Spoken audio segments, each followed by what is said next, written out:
Romeo उसका 12वां अध्याय और उसकी 12वां पद और उसकी 12वां अध्याय की ओर गौर कर रहे हैं, जहां पर हमने देखा कि पौलुस ने कुछ अपने लोगों को बहुत सामर्थ्य वचन कहे हैं। उसमें से हम रोमियो 12 उसका 12 देख रहे हैं और वहां हम देखते हैं कि पौलुस हिदायत देता है, अपने लोगों को बताता है कि आत्मिक जीवन में उन्नति करने के लिए 3 बातें आवश्यक है। वो 3 बातें हम देख रहे हैं। पहली हमने देखी कि पहले आशा में आनंदित रहो, उसके बाद हमने देखा क्लेश में स्थिर रहो और अब हम चल रहे हैं प्रार्थना में लगे रहो। हालेलुया।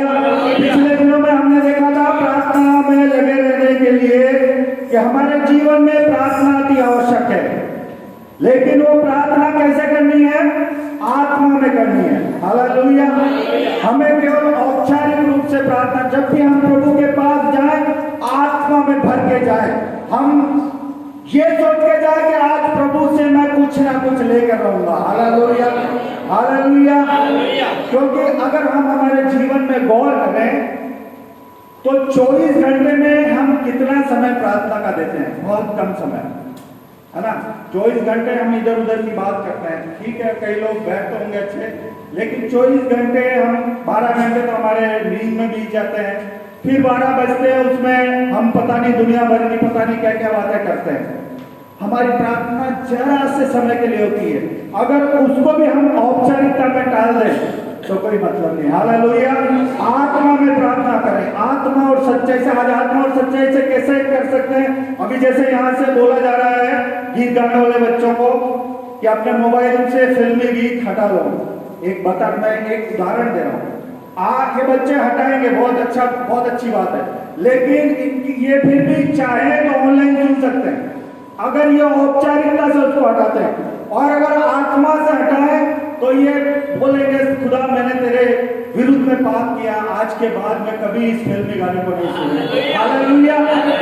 मन से, मतलब मेरा कहने का मतलब है मन से, आत्मा और मन से हम अगर प्रार्थना करेंगे तो प्रभु जरूर हमारी प्रार्थना सुनेगा। और उसके बाद हम देख रहे थे प्रार्थना करने की विधि हम निकाले, जैसे कि पहले बताया था मत्ती 6 उसका 9, वहां पर एक विधि प्रभु ने बताई है। मत्ती उसका 6वां अध्याय और उसकी 9वीं आयत।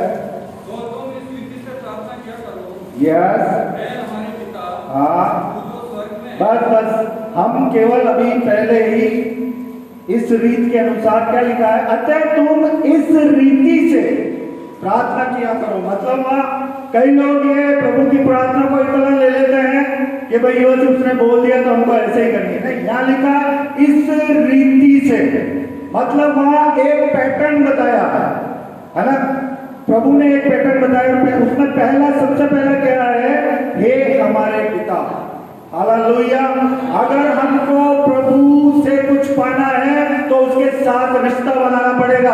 आपके बच्चों को आप तभी कुछ देते हैं जब उसके साथ में आपका रिश्ता होता है। ज्यादा से ज्यादा आप देने की कोशिश करते हैं, लेकिन एक दूसरे को आप नहीं दे पाते।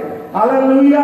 अगर प्रभु के साथ हम रिश्ता बनाते हैं तो प्रभु हमें बहुत सी आशीष देता है। हालेलुया। और वो इसलिए बताया क्योंकि प्रभु को अगर हम पिता कहते हैं तो हम उसका आदर करते हैं, क्योंकि जिस तरह से सांसारिक पिता का हम आदर करते हैं उससे कई गुना हम प्रभु को आदर देते हैं। हम प्रभु का सम्मान, हे पिता हम क्यों बोलते हैं? क्योंकि हम प्रभु का सम्मान करते हैं, हम पिता को आदर देते हैं और हम ये बताना चाहते हैं सबसे अधिक कि खुदा जो मेरा है सब कुछ तेरा है। Hallelujah, hallelujah. और अगर हम इस विचारधारा के अनुसार उस प्रभु को हे पिता कह के बुलाते हैं तो वो हमारी जिंदगियों में बड़े बड़े कार्य करता है। हालेलुया। हमारी हर एक समस्या में, हर एक परेशानी में, हर एक बीमारी में, जैसा कि हम यहाँ पर देखते हैं कई लोगों की गवाहियां हम सुनते हैं, हर जगह प्रभु हमें संभालता है, हर जगह। लेकिन वो कब संभालेगा? जब हम उसके साथ में एक रिश्ता बनाएंगे। जब तक हम रिश्ता ही नहीं बनाएंगे तो खुदा क्यों हमारे साथ में? आज बच्चा है अपना, अगर वो कितना भी कुछ करे लेकिन उसके माँ बाप का प्यार उसके साथ लगा रहेगा। Hallelujah, hallelujah. प्रभु भी चाहता है कि मेरा बच्चा, क्योंकि प्रभु प्यार करता है और उसने अपने प्यार का उदाहरण दिया खुदा यीशु मसीह को भेज के, तो वो हमसे प्यार करता है। लेकिन हमारा प्यार अगर उसकी तरफ होगा तो फिर तो हमारे प्यारे ही न्यारा हो जाएंगे। Hallelujah, hallelujah. और सबसे बड़ी बात, मैं एक वचन आपको पढ़ाना चाहूंगा, मत्ती उसका 23वां अध्याय उसका 9वां पद आप पढ़े। मत्ती 23 का 9। हाँ हाँ, हालेलुया। क्या बोल रहे हैं आप वचन? पृथ्वी पर किसी को अपना पिता न कहना, क्योंकि तुम्हारा एक ही पिता है जो स्वर्ग में है। ये किस पिता की बात कर रहा है? किस पिता की? हमारे सांसारिक पिता की नहीं बात कर रहा। हमारे सांसारिक पिता को तो हम पिता कहते हैं, और खुदा नहीं भी चाहता तो खुदा बोलता अपने माता पिता का आदर कर। यहाँ पर ये हमारे सांसारिक पिता का नहीं बोल रहा, यहाँ पर बोल रहा इस संसार में बहुत से माता पिता पाए जाते हैं जिनके पास लोग भटक भटक कर जाते हैं, ऊंचे पहाड़ों पे जाते हैं, लौटते जाते हैं। बहुत से माता और पिता इस संसार में पाए जाते हैं, लेकिन खुदा बोल रहा है उनको तू अपना पिता मत कहना, क्योंकि अगर हम संसार में पाने, आप समझ रहे मेरी बात, मैं किसकी ओर बात कर रहा हूँ? अगर आप उनकी ओर जाएंगे तो खुदा नाराज हो जाएगा, बोलेगा केवल मैं ही तुम्हारा पिता हूँ। हालेलुया। और अगर तुम मुझे आदर दोगे तो मैं तुम्हें बहुत ऊंचाई पे ले जाऊंगा। हालेलुया। इसलिए ही उसे अपना पिता कहना है, क्योंकि पहला कुरिन्थियों उसका 6ठा पद, उसके 6ठा अध्याय 8वां पद और उसकी 6ठी आयत को कोई पढ़ दे। पहला कुरिन्थियों। वो भी हमारे निकट तो एक ही परमेश्वर है, हाँ, अर्थात पिता, हाँ, जिसकी ओर से सब वस्तुएं हैं, हाँ, और हम उसी के लिए हैं। हाँ, और एक ही प्रभु है, हाँ, अर्थात यीशु मसीह, हाँ, जिसके द्वारा सब वस्तुएं हुई, हाँ, और हम भी उसी के द्वारा हैं। हालेलुया। क्या बोलता वचन? तो भी हमारे लिए एक ही परमेश्वर है। हालेलुया। हम कहीं भी चले जाए, कुछ भी कर लें, लेकिन यह वचन करता तो भी हमारे लिए एक ही परमेश्वर है, अर्थात पिता, और जिसकी ओर से सारी वस्तु है। हालेलुया। आज हम हमारे ऊपर घमंड ना करें। अगर हम उसको पिता मानते हैं और हम ये जानते हैं कि हमारा पिता हमारे लिए सब कुछ कर सकता है, तो यहाँ कहता हर एक वस्तु उसकी है, और अगर हम उसको अपना पिता मानेंगे तो हमारे लिए कोई भी ऐसी वस्तु छूटी नहीं रहेगी जो हमारे लाभ की हो। हालेलुया। कहता सारी वस्तुएं उसी की है और हम उसी के लिए हैं। हालेलुया। हम उसी के लिए हैं। प्रभु चाहता है वो वस्तु हमें दे दें। क्या बोल रहे? हम उसी के लिए हैं। जो वस्तुएं उसकी है हम उसके लिए, लेकिन कब है? जब हम उसको अपना पिता कहकर पुकारेंगे। हालेलुया। और आगे क्या? और एक ही प्रभु है, अर्थात यीशु मसीह, जिसके द्वारा सब वस्तु हुई, और हम भी उसी के द्वारा। हालेलुया। आज हम यहाँ बैठे हैं क्यों है? क्योंकि खुदा ने अपने बेटे को भेजा। हम यहाँ चुन के जो बुलाए गए ऐसे नहीं है। खुदा ने हमें अपनी एक योजना के तहत यहाँ पर भेजा है। उसके प्रिय बेटे एक प्रभु यीशु मसीह को कुर्बान करके हमको बचाया, और उसी के लिए यहाँ लिखा हुआ है, और हम भी उसी के द्वारा, उस यीशु मसीह के द्वारा यहाँ पर हैं। तो क्यों ना उस खुदा को जिसने इतने प्यार, इतने बड़े अपने कुर्बानी को दिया केवल हमारे लिए, और हमारे लिए क्यों? क्योंकि हम पापी थे। हालेलुया। हालेलुया। आज पिता क्यों कहें? क्योंकि उसने हमारे लिए बहुत कुछ किया है, और कोई नहीं कर सकता। हमारा सांसारिक पिता भी शायद नहीं कर सकता। हालेलुया। हालेलुया। उसे हमें आदर देना है। क्यों? एक वचन मेरे साथ निकाले, प्रकाशित वाक्य उसका 4था अध्याय उसका 11वां वचन। है हमारे प्रभु, हाँ, परमेश्वर, हाँ, महिमा और आदर और सामर्थ के योग्य है। हालेलुया। क्योंकि तू ही ने सब वस्तुएं सृजी, हाँ, और तेरी ही इच्छा से थी। हालेलुया। क्या वचन बोल रहा? हे हमारे प्रभु और परमेश्वर, तू ही महिमा और आदर के और सामर्थ के योग्य है। हालेलुया। क्यों पिता कहना? क्योंकि वो ही है केवल एक आदर के योग्य, एक सामर्थ्य प्रभु, केवल वही है। आज हम बहुत से पिता और माताओं को यहाँ जानते हैं, लेकिन किसी में भी इतनी शक्ति नहीं है जो सामर्थ्य काम दिखा सके। लेकिन यह प्रभु कहता है क्योंकि तूने ही सब वस्तुएं सृजी और वे तेरी ही इच्छा से थी और सृजी गई। हालेलुया। क्या आपको आनंदित नहीं होते कि अगर ऐसे प्रभु को, ऐसे पिता को हम आदर देते, ऐसे प्रभु के चरणों में अगर हम रहेंगे तो पिता हमारे लिए क्या कर सकता है? हालेलुया। एक और वचन निकाले, यशाया उसका 64वां अध्याय, उसकी 8वीं आयत को हम पढ़ेंगे। यशाया 64 का 8। तो भी है यहोवा, हाँ तू हमारा पिता है, हाँ देख हम तो मिट्टी हैं, हाँ और तू हमारा कुमार है, हाँ। हम सबके सब तेरे हाथ के काम हैं। हालेलुया। वचन क्या कह रहा? तो भी हे यहोवा, तू हमारा पिता है। यहाँ पर एक तो भी लगाया गया। क्यों? क्या?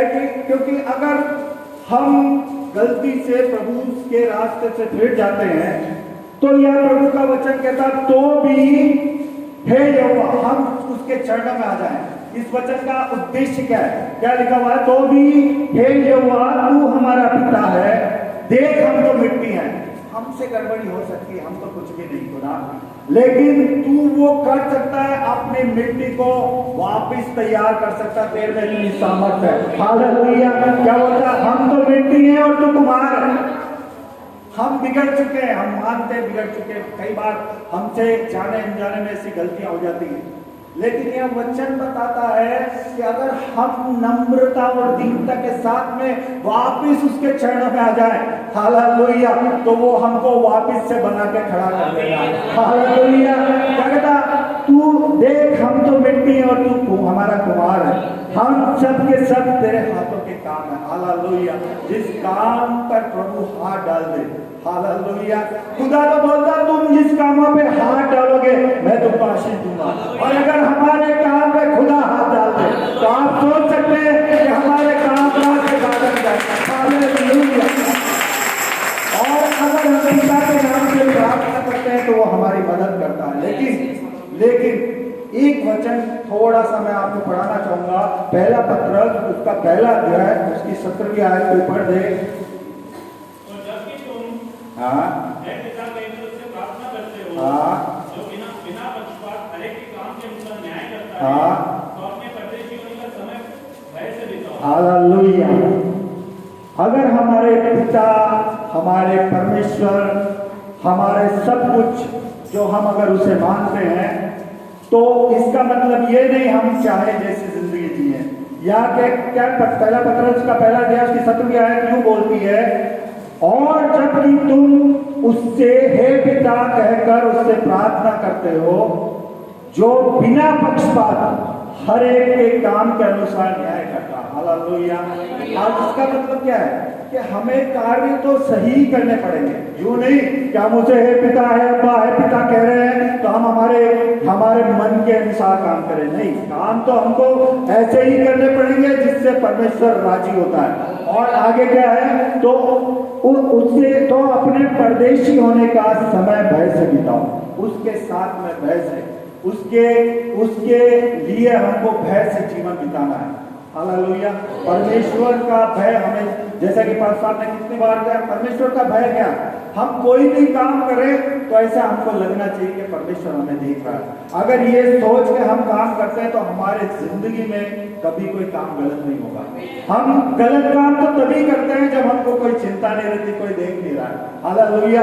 अगर हमारे जीवन में हमने अगर ये सोच लिया कि मैं इस बंद कमरे में भी जो कर रहा हूँ परमेश्वर देख रहा है, मैं ऊपर छत पे भी जो कर रहा हूँ परमेश्वर देख रहा है, मैं स्कूल में, मैं बाजार में, मैं इधर मैं उधर जो भी कर रहा हूँ अगर परमेश्वर देख रहा है तो हमारे जीवन में कोई भी ऐसा काम नहीं होगा जो खुदा के नजरों में हमें नीचे झुकना पड़े। हालेलुया। हालेलुया। एक और आयत निकाले मेरे साथ में, इब्रानियों उसका 12वां अध्याय उसकी 9वीं आयत।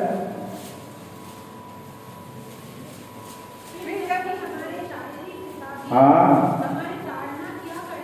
हाँ हाँ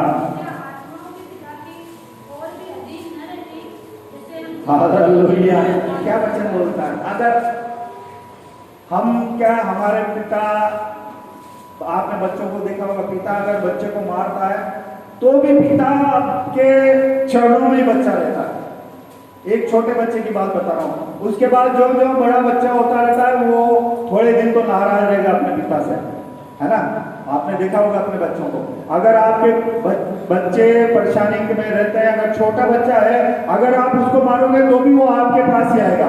लेकिन जो जो बड़े बच्चे होते हैं, जैसे आप उनको ताड़ना देते हैं या मारते हैं, थोड़े दिन वो नाराज होते हैं, और जो बड़े बच्चे होते हैं थोड़े दिन और नाराज रहते हैं। लेकिन यह प्रभु का वचन कहता है कि और हमने उनका आदर किया, लेकिन हमारा आदर हमारे मन में से उनके प्रति कभी नहीं जाता। हालेलुया।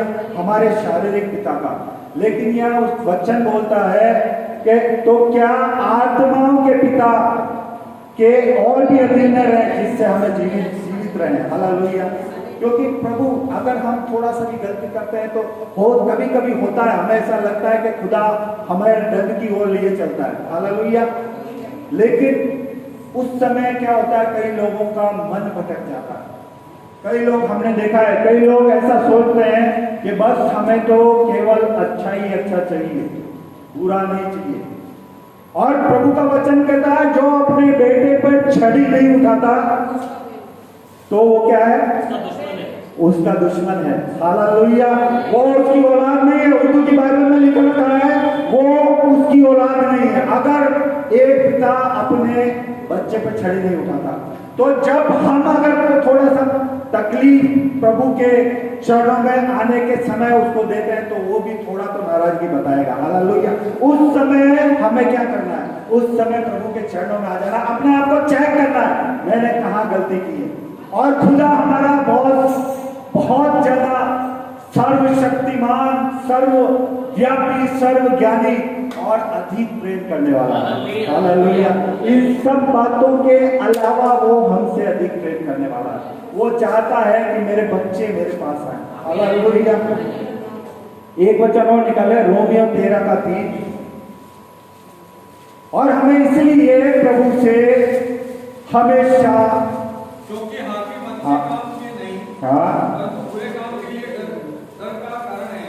तो यदि तू हाकिम से निडर रहना चाहता है तो अच्छा काम कर, और उसकी ओर से तेरी सराहना होगी। हालेलुया।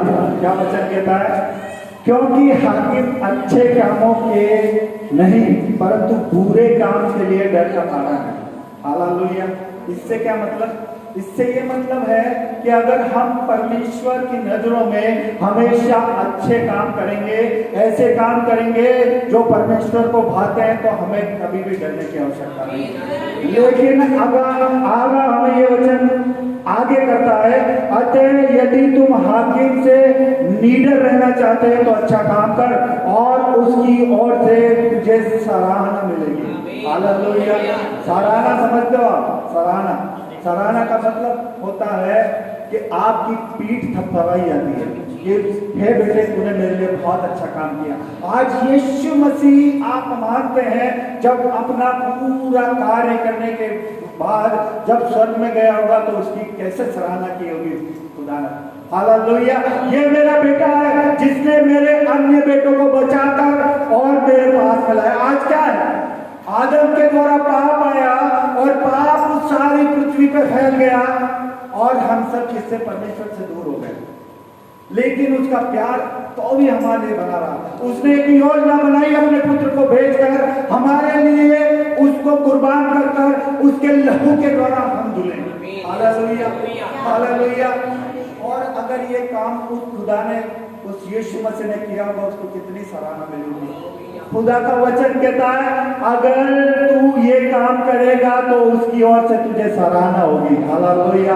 अरे खुदा तो एक शब्द बोल देना, एक शब्द तो बहुत हो जाता। उसने शब्द से ही तो ये सब कुछ बनाया। अगर वो पीठ थपथपा दे तो क्या होगा? हालेलुया। एक शब्द से पूरे संसार को बनाने वाला अगर हमारी पीठ थपथपा दे तो हम कहां से कहां पहुंच जाएंगे। हालेलुया। इसके आगे हम चलेंगे मत्ती उसका 6 उसकी 9वीं आयत के आगे चलेंगे, जहां से लिखा हुआ है कि इस रीति से प्रार्थना किया करो, कि है हमारे पिता। आगे और एक और बात बताता है कि ये रीत बता रहे हैं परमेश्वर हमको, तू जो स्वर्ग में है, हालेलुया, हमेशा हमें एक गैप बना के रखना पड़ेगा परमेश्वर को। क्यों? क्योंकि परमेश्वर स्वर्ग में है, हम पृथ्वी पर हैं, वो महामहिम है, और ये हमेशा हमारे मगज में हमको बिठाना पड़ेगा। एक वचन निकले सबोपदेश की पुस्तक, उसका 5वां अध्याय, उसकी दूसरी आयत को पढ़े हम। बातें करने में उतावली ना करना, हाँ, वरना अपने मन से कोई बात उतावली से परमेश्वर के सामने निकालना। हाँ, क्योंकि परमेश्वर स्वर्ग में है, हाँ, और तू पृथ्वी पर है, हाँ, इसलिए तेरे वचन थोड़े ही हैं। हालेलुया। क्या बोलता है? खुदा स्वर्ग में है, ये बात हमेशा अपने दिमाग में बैठा रखना। और हम कहाँ हैं? पृथ्वी पर। हालेलुया। लेकिन आप आश्चर्य की बात यह है कि उस खुदा जो स्वर्ग में है, उसके लोग जब पृथ्वी पर पुकारते हैं तो वो खुदा स्वर्ग में से भी हमारी आवाज को सुन लेता है। Hallelujah, hallelujah. स्वर्ग से समझना हमें ये है कि क्यों ये आयत क्यों लिखी गई, कि वो स्वर्ग में, हमें नम्र बनना है, हमें ये जताना है खुदा तू बड़ा है, हम छोटे हैं पिता, और हम ये चाहते हैं कि हम तेरी महिमा में बढ़ते जाएं। Hallelujah, hallelujah. एक और वचन निकालें, यशायाह 63:15, वो स्वर्ग में है। और स्वर्ग कैसा है? स्वर्ग का वो जो बड़ा एक बड़ा कार्य होता है, उसकी हम थोड़ी सी चर्चा करेंगे। स्वर्ग से जो तेरा पवित्र, स्वर्ग से जो तेरा पवित्र और महिमा। यस, बस क्या है? स्वर्ग से जो तेरा पवित्र, पहली चीज क्या है? वो पवित्र है। हालेलुया। और महिमापूर्ण वासस्थान है। हालेलुया। जहां हमेशा उसकी महिमा होती रहती है। हालेलुया। हम वचनों में देखते हैं वहां फरिश्ते दिन रात बिना रुके, बिना थके, बिना रेस्ट किए, हालेलुया, बिना बैठे, केवल एक ही काम करते रहते हैं, और वो क्या? पवित्र पवित्र अति पवित्र सेनाओं की यहोवा। हालेलुया। इसकी महिमा करते हैं। वो स्थान है स्वर्ग, और उसका हमें हमारे दिमाग में रखना है कि खुदा उस जगह रहता है। हम उसके पास कैसे आए? जब तक वो पवित्र है, हम पवित्र नहीं बनेंगे, हम उसके पास नहीं जा सकते। वो लिखा है महिमापूर्ण वासस्थान में उसकी महिमा होती है, और वो महिमा सुनने का आदि है। अगर हम महिमा करते हैं उसकी, अगर हम प्रशंसा करते हैं, हम गीत गाते हैं, तो हम उसके पास जा सकते हैं। अगर हमारे मुंह ही नहीं खुलते हैं तो हम कैसे जा सकते हैं? सब गीत गा रहे हैं, हम मन ही मन में बोल रहे हैं, आवाज आ रही तो ठीक है नहीं।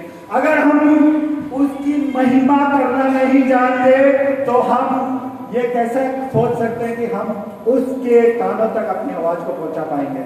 Hallelujah, hallelujah. एक और वचन निकाले प्रकाशित वाक्य के, उसका 6वां अध्याय और उसकी 6 से 9। यहाँ देखिए और एक और स्वर्ग की बात। और मैंने उन चारों प्राणियों के बीच में से एक शब्द यह कहते सुना। नहीं, 4 प्रकाशित 4 जब उसने 6 पांचवी पुस्तक खोली, 4। और सिंहासन के सामने, हाँ। और मैं उन चारों प्राणियों के बीच में प्रकाशित और सिंहासन के सामने हाँ, मानो बिलोर के समान हाँ, कांच का समुद्र है, हाँ, और सिंहासन के बीच में हाँ, और सिंहासन के चारों ओर 4 हाँ, प्राणी हैं, हाँ, जिनके आगे आगे पीछे आंखें ही आंखें हैं। Yes, hallelujah. क्या वचन कह रहा है? उस दर्शन को हमें दिखा रहा है, उस स्वर्ग के दर्शन को। और ये बहुत बड़ी बात यहाँ खुदा बोल रहा है। खुदा ने मुझे, जब मैं ये वचन पढ़ रहा था, एक बड़ा बात मुझे बताइए। इसकी 7वां वचन क्या कहता है? पहला प्राणी सिंह के समान, और दूसरा प्राणी बछड़े के समान, और तीसरे प्राणी का मुंह मनुष्य का सा है, और चौथा प्राणी उकाब के समान है। हालेलुया। पहला प्राणी क्या है? सिंह के समान। चाहे इस दुनिया में, सिंह का मतलब जो अपने आप को बहुत जोरावर समझते हैं, चाहे इस दुनिया में कितने भी जोरावर आ जाए, कितने भी पहलवान आ जाए, लेकिन प्रभु का वचन कहता हर एक घुटना उसके सामने टिकेगा। हालेलुया। यहाँ कहता है 4 प्राणी देखे, पहला सिंह के समान। अगर कोई भी जोरावर हो, कोई भी ताकतवर हो, कोई भी तुर्रम खा हो, खुदा कहता है उसको मेरे सामने स्तुति करना पड़ेगा। आगे का वचन कहता, और दूसरा प्राणी बछड़े के समान। बछड़ा कैसा होता है? निर्दोष, एकदम भोला भाला, है ना। और खुदा बोलता अगर तुम भोले भी हो ना तो भी मैं तुम्हें नहीं छोड़ूंगा। हालेलुया। बोला एक बछड़े के समान। और तीसरा प्राणी का मुंह है मनुष्य का सा। मनुष्य का सा मुंह से मतलब जो आम आदमी रहता है। मतलब ये 4 प्राणी प्रभु ने दर्शाए हैं। जो तीसरा प्राणी है मनुष्य का सा। हमें ये देखना हम किस में आते हैं। हालेलुया। क्या हम बछड़े हैं या हम सिंह हैं या मनुष्य के से। और एक और है चौथा प्राणी उड़ते हुए उकाब के समान। उड़ता हुआ उकाब क्या दिखाता है, क्या दर्शाता है? ऊंचाई को दिखाता है। अगर आप कितने ही ऊंचाई पे हो, कितने ही धनवान हो, कितने ही लखपति हो, कितने ही करोड़पति हो, आपकी 4 कंपनियां चलती हो, आपकी 10 कंपनियां चलती हो, लेकिन प्रभु का वचन कहता है हर एक को मेरे सामने झुकना पड़ेगा।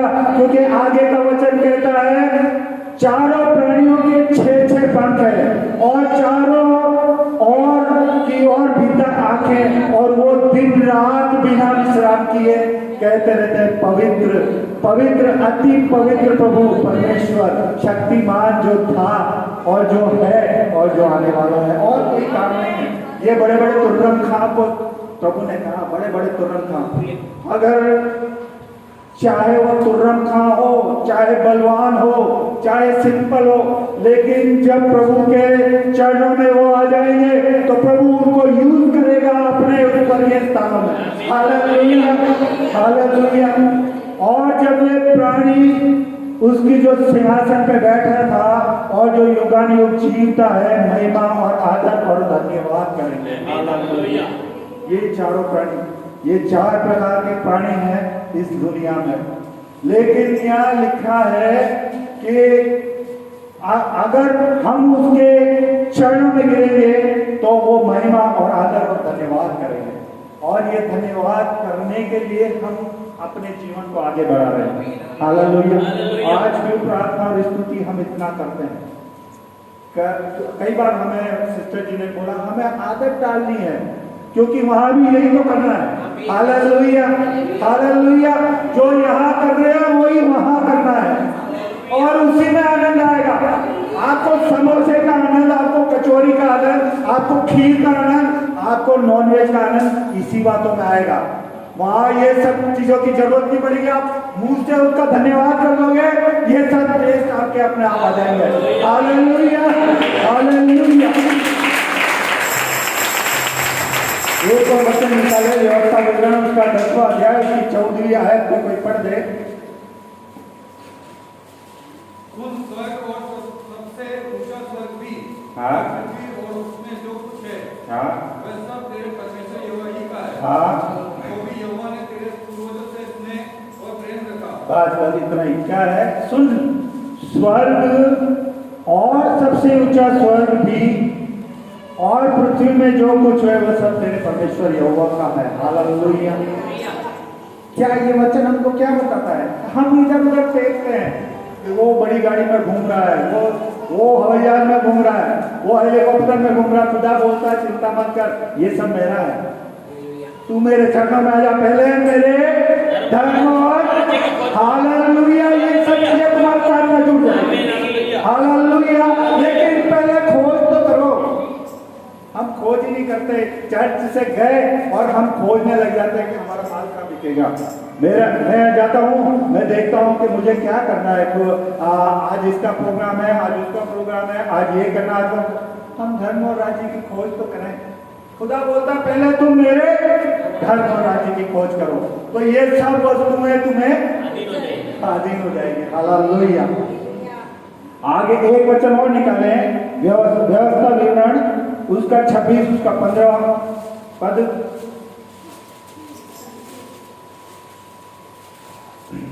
स्वर्ग में से हाँ। जो तेरा पवित्र धाम है, हाँ। दृष्टि करके अपनी प्रजा इस्राएल को आशीष दे, हाँ। और इस दूध और मधु की धाराओं के देश की भूमि पर हाँ। आशीष दे, हाँ, जिसे तूने हमारे पूर्वजों से खाई हुई शपथ के अनुसार हमें दिया है। हालेलुया। क्या क्या 15 वचन क्या बता, तू स्वर्ग में से जो तेरा पवित्र धाम है। हालेलुया। फिर क्या है? मतलब स्वर्ग क्या है? केवल पवित्र पवित्र पवित्र। हालेलुया। और कुछ नहीं है। वहां जो चीज है वो सब पवित्र है, और जब वो सब पवित्र है तो सबसे बेस्ट है। Hallelujah hallelujah. और आगे क्या है? दृष्टि करके प्रजा इस्राएल को आशीष दे, और इस दूध और मधु की धाराओं के देश की भूमि पर आशीष दे, जिससे तूने हमारे पूर्वजों से खाई हुई शपथ के अनुसार हमें दिया। हालेलुया। आज दूध और मधु की धारा कहाँ पर है? कहाँ पर है? हर उस जगह, हर उस स्थान पे जहां परमेश्वर के लोग पाए जाते हैं। हालेलुया। पहले तो केवल वो इज़राइल में कुछ मनुष्यों को लेकर वहां गया और दूध और मधु की धारा की, और उसने जन्नत को दिखाया। लेकिन आज हर एक वो जन जो प्रभु की उपस्थिति में रहता है, प्रभु का हर एक वो ग्रुप जो उसकी बातों पे चलता है, जो उसकी महिमा करता है, हर एक जन के साथ है। हालेलुया। और हमने देखा है बड़ी बड़ी सभाओं में किसी चीज की कमी नहीं है। अंकुर नरूला साहब की आप मिनिस्ट्री में जाते हैं, वहाँ सर बता रहे थे कि जब वो जिस ऑटो रिक्शा से गए तो ऑटो रिक्शा वाला पता नहीं क्या बोला कि ये ऑटो में मुझे उन्हें नहीं दिया है ना सर। बोले ये ऑटो मुझे उन्होंने दिया, मैं कुछ नहीं करता था। आज क्या है? दूध और मधु की धारा क्या बोलते हैं? आप क्या समझते हैं? यही तो है, इतनी आशीषें उनको मिल रही है। लेकिन मैंने आपको बताया उनकी जीवन के शुरुआती दौर में उन्होंने बहुत सी तकलीफें देखी है, और जब हम एक समय से गुजरते हैं, हमारे जीवन में तकलीफ आती है, हमको ऐसा लगता है कि हमारे जीवन में तकलीफ आ रही है। लेकिन अगर उस समय भी हम अगर अपने आप को चेक करें, और अगर हमारी प्रार्थनाएं, हमारे वचन और हमारी स्तुतियां अगर हमारी निरंतर चल रही हैं, तो मैं कहता हूं आपको कि वो दिन दूर नहीं है कि यहाँ जगह नहीं मिलेगी हमको भी कोई खेत देखना पड़ेगा। हालेलुया। लेकिन वो कोई एक जने के ऊपर नहीं है। आज बादशाह बहुत मेहनत करें, बहुत अच्छी बात है, लेकिन हम हर एक को प्रभु से मांगना पड़ेगा, प्रभु के वचनों पे चलना पड़ेगा, एक दूसरे को फॉलो करना पड़ेगा। अगर कोई प्रभु के वचन में कोई नीचे गिर रहा है, उसको उठाना पड़ेगा। अगर कोई आत्मा में कम है तो उसको आत्मा में बढ़ाना पड़ेगा। अगर प्रभु के लिए हमको आगे बढ़ना है तो एक दूसरे के लिए प्रार्थना करना पड़ेगा। और यही तो हम देख रहे हैं कि हमारी प्रार्थना निरंतर होनी चाहिए। हालेलुया। आगे बहुत कुछ वचन है, लेकिन हमारा समय शायद खत्म हो गया है। आगे जरूर अगर हमको मौका मिला तो और इसके आगे और जैसे रीत यहाँ पर बताएगी उसके बारे में हम मनन करेंगे। लेकिन हमारा कहने का मतलब ये है कि अगर हम यहाँ आ तो रहे हैं, खुदा के भवन में तो आ रहे हैं, लेकिन उस भवन में आने को हम औपचारिकता न करें, हम हृदय से यहाँ पर उपस्थित रहें। अगर हम हृदय से, अपने मन से, अपनी आत्मा से इस भवन में उपस्थित रहेंगे तो मैं बताना चाहता हूँ आपको, वो दिन दूर नहीं कि आप अपने जीवन में बड़ी बड़ी आशीष देंगे। हालेलुया। प्रभु के वचन के द्वारा आपको बहुत आशीष देंगे।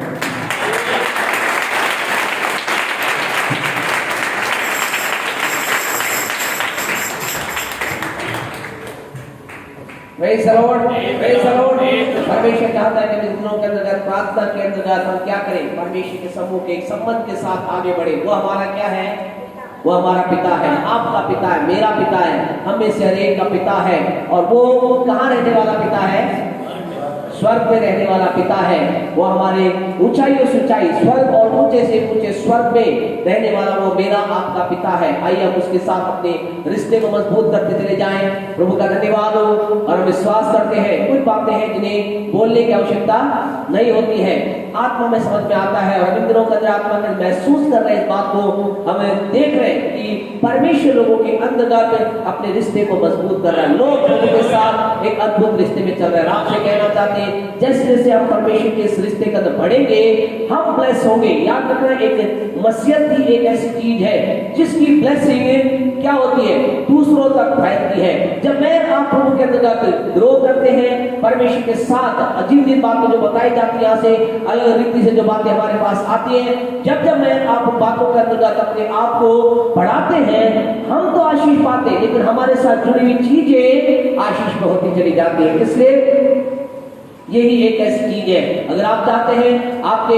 परिवार के अंदर आशीष आए, आप और मैं चाहते हैं हमारी कॉलोनी में आशीष आए, आप और मैं चाहते हैं हमारे शहर के अंदर आशीष आए, तो हमें क्या करना है, परमेश्वर के साथ अपने आप को जोड़ते चले जाना है। और जो आप कर रहे हैं, आमीन, जो आप कर रहे हैं, और आपसे कहना चाहते हैं जब हम इस काम को करने के लिए अपने आप को बढ़ाएंगे हम महसूस करेंगे, आपको लगेगा आने वाले दिनों में यार परमेश्वर को हम कह रहे कि वो समय आ रहा है जब आपको कहने की जरूरत नहीं पड़ेगी।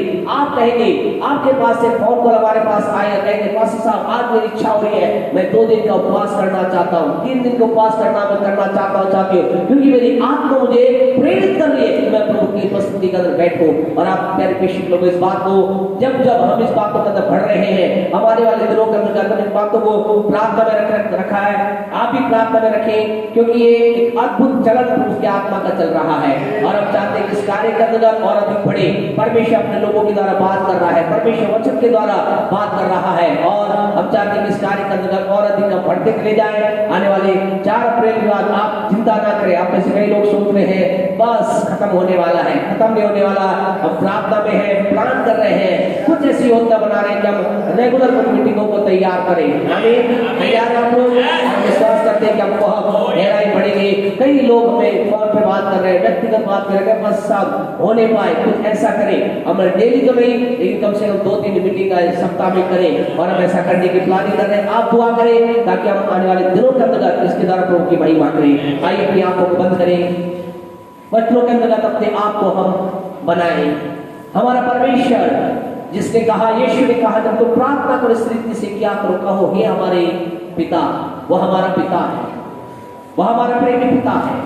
मैं रात उस रिश्ते के अंतर्गत आगे बढ़ते हैं, हम पिता की आशीष प्राप्त करते हैं, वो हमारा स्वर्ग में रहने वाला पिता है।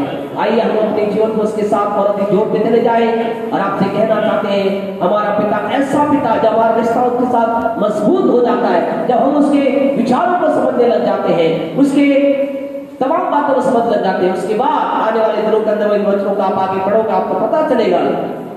प्रार्थना करने यीशु ने कहा तुम मांग भी ना पाओगे, हमारा पिता दे देगा। ये ऐसे होगा जब मेरा आपका रिश्ता उसका गहरा होता चला जाएगा। आप और इस बात को समझते हैं, हम जो यहाँ पर पिता है, यहाँ पर माता है, इस बात को समझते हैं। जब हम अपने बच्चे के साथ एक टाइम स्पेंड करते हैं, कई बार हमारा बच्चा मांगता भी नहीं, हम ऑटोमेटिक उसके कुछ चीजों को लेकर आते हैं, कारण हम उसकी बातों को समझते हैं, हम उसके विचारों को समझ जाते हैं। ऐसा ही जब मैं आपके साथ बढ़ेंगे, वो हमें मांगने की आवश्यकता भी नहीं पड़ेगी, हम उस चीजों को प्राप्त करेंगे। Thank you Jesus, hallelujah. आज की शाम अगर हमारे जीवन में कोई ऐसी बात है चाहते हैं कि पिता आपकी जीवन पूरी करे, यीशु के नाम से जब पिता से आज जब यह विनती की जाती है, आप चाहते आपकी जीवन पूरी हो, वो आत्मिक बात हो सकती है, संसारिक हो सकती है, शारीरिक हो सकती है, कोई हो सकती है, हम आपके लिए प्रार्थना करना चाहते हैं। आप अपने हाथों खड़ा कर सकते हैं, हम आपके लिए प्रार्थना करेंगे। Thank you father, worship Lord Jesus. हमारे महान और जीवित अनुग्रह का सामर्थ्य पिता, हम प्रवेश के नाम से आपके पास आए हैं, आपके अच्छे समय के लिए धन्यवाद देते प्रभु जी। इस समय प्रभु जी हम आपकी तारीफ और बड़ाई करते हैं, जो आपका वचन यहाँ बोला गया प्रभु जी, हम धन्यवाद देते हैं, वो सोना फलवंत होने जा रहा है। प्रभु विशेष हम प्रार्थना करते हैं हमारे भाई जीवी के लिए प्यारे परमेश्वर, हमारे आंटी कमला के परमेश्वर, एक जर्नी को तय करके परमेश्वर बिगड़ शहर की ओर आते खुदा उनके साथ आपकी उपस्थिति बनाए रखने के लिए तेरा धन्यवाद देते हैं। जब उन्होंने प्रेरित कर सकी खुदा विश्वास करते हैं, सुरक्षित आप परमेश्वर के सहायता करके हमारे बीच आप लेकर आ रहे हैं। हम इस प्रार्थना कर लोगों ने अपने हाथ को खड़ा किया है, इनकी जो भी आवश्यकता पिता, अगर शरीर में कमजोरी है, अगर परिवार में कोई समस्या है, अगर जीवन में कोई प्रॉब्लम है, प्रभु आपकी की पवित्र सामर्थ के जरिए बहने पाए, इनके जरिए बड़ा चमत्कार होने पाए। सब बातों का आपको महिमा मिले। हमारे भाई दीपक परिवार पर आपकी आशीष को ग्रहण करते, हम विश्वास करते बोले आज वो प्रार्थना परमेश्वर तेरे बेटे तेरी महिमा करती है। इस प्रार्थना के द्वारा हमारे धर्मेशांकर के जीवन में, हमारे आंटी के जीवन में पिता और पिता परमेश्वर भाई के बहन जो है प्रभु जी और जो प्रिय लोग हैं सबके जीवन में एक बड़ा चमत्कार हुआ है। हमें बड़े कार्य को यीशु के नाम पे ऐसे परिवार में ग्रहण करते हैं। आपकी सामर्थ्य अभिषेक के लिए धन्यवाद देते हैं, यीशु के नाम से मांगते हैं, आमीन। हमारे परमेश्वर का प्रेम परमेश्वर से करूं रहे, पवित्र आत्मा के सहभागिता से लेकर यीशु के दूसरे आकर हमारे साथ और संसार का विश्वास के साथ बनी रही, आमीन आमीन। प्रभु आप सबको बहुत आशीष दे। पास में बैठे भाई ने आपके लिए छोटा नाश्ते का प्रबंध किया है, याद रखें वो कर रहे हैं आप सुने। ये हमारी जो मीटिंग्स इसके बाद आने वाले दिनों